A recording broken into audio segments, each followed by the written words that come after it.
नमस्कार, मैं हूं अशोक वर्मा। आप देख रहे हैं टीवी 20 न्यूज। अपने अपने क्षेत्रों की खबरों को देखने के लिए बने रहिए हमारे साथ। अब नजर करते हैं खबरों की तरफ। आजमगढ़ जिले में लोकसभा उपचुनाव की नामांकन प्रक्रिया चल रही है। नामांकन के दूसरे दिन भारतीय जनता पार्टी के नेता और भाजपा के संभावित प्रत्याशी दिनेश लाल यादव मंगलवार को आजमगढ़ जनपद पहुंचे। इस दौरान भाजपा नेता दिनेश लाल यादव निरुवा ने कहा कि अभी तक भाजपा ने टिकट की घोषणा नहीं की है, लेकिन वह यह समझने आए हैं कि आजमगढ़ के लोगों को क्या चाहिए। लोग सरकार के साथ जुड़ना चाहते हैं या फिर विरोध में रहना चाहते हैं। उन्होंने कहा कि आजमगढ़ के लोगों के पिछड़ने का एक बड़ा कारण है कि यहाँ के लोग सरकार के साथ नहीं चलते। भाजपा नेता दिनेश लाल यादव सुभाष पासी नगर के औद नगर हरियापट्टी स्थित एक निजी अस्पताल के डायरेक्टर के आवास पर पहुंचे, जहां उनका जमकर स्वागत किया गया। इस अवसर पर सुभाष पासी का जन्मदिन भी था, तो उन्होंने केक काटकर उपस्थित सभी लोगों का मुंह मीठा कराया।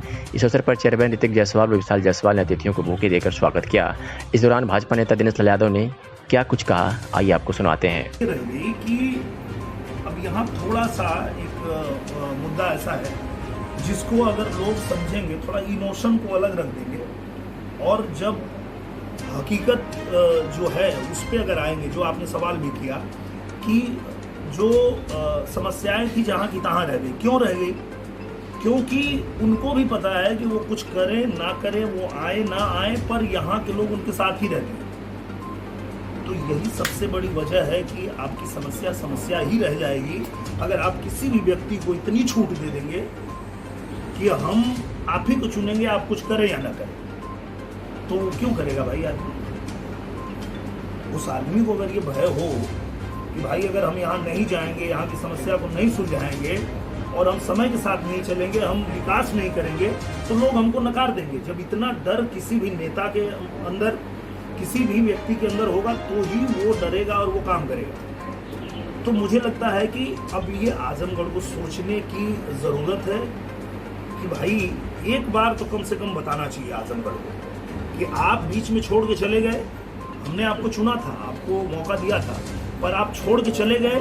तो ये देखिए, अब आपको छोड़ के हम लोग जा रहे हैं भारतीय जनता पार्टी के साथ। तो जब ये होगा और फिर भारतीय जनता पार्टी को भी मौका मिलना चाहिए एक बार अपना दिखाने का, क्योंकि सरकार यहाँ भी है, प्रदेश में भी है, देश में भी है। तो अगर इन 1.5 सालों में भारतीय जनता पार्टी आजमगढ़ के लिए कुछ नहीं करती है, तो फिर 1.5 साल बाद चुनाव है, फिर आप चेंज कर सकते हैं। तो ये अब आजमगढ़ को सोचना पड़ेगा कि वो समस्याएं क्यों रह गई, और अगर उसका समाधान करना है तो उनको क्या करना होगा। उनको अपना मन बदलना होगा। और हर बार जो ये चीज़ होती है, ये आजमगढ़ में भी मैं देखता हूँ, गाजीपुर में भी देखता हूँ, कि ये हमेशा सरकार के विरोध में रहते हैं। सरकार कांग्रेस की रहती है तो वो पता चलता है कि वो भाजपा में है, भाजपा की सरकार होती है तो सपा में है, सपा की सरकार है तो बसपा जीतती है। ये आजमगढ़ में भी होता है, ये गाजीपुर में होता है।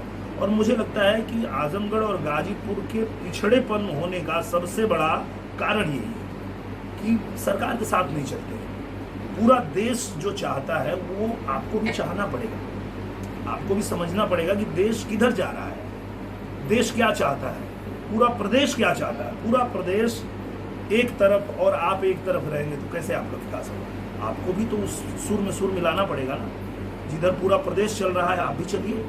तो जैसे आज आप देख लीजिए बनारस, आप देख लीजिए गोरखपुर, जितना तरक्की किया है, जिस तेजी से तरक्की किया है, उस तेजी से आपका आजमगढ़ और गाजीपुर नहीं कर पाए।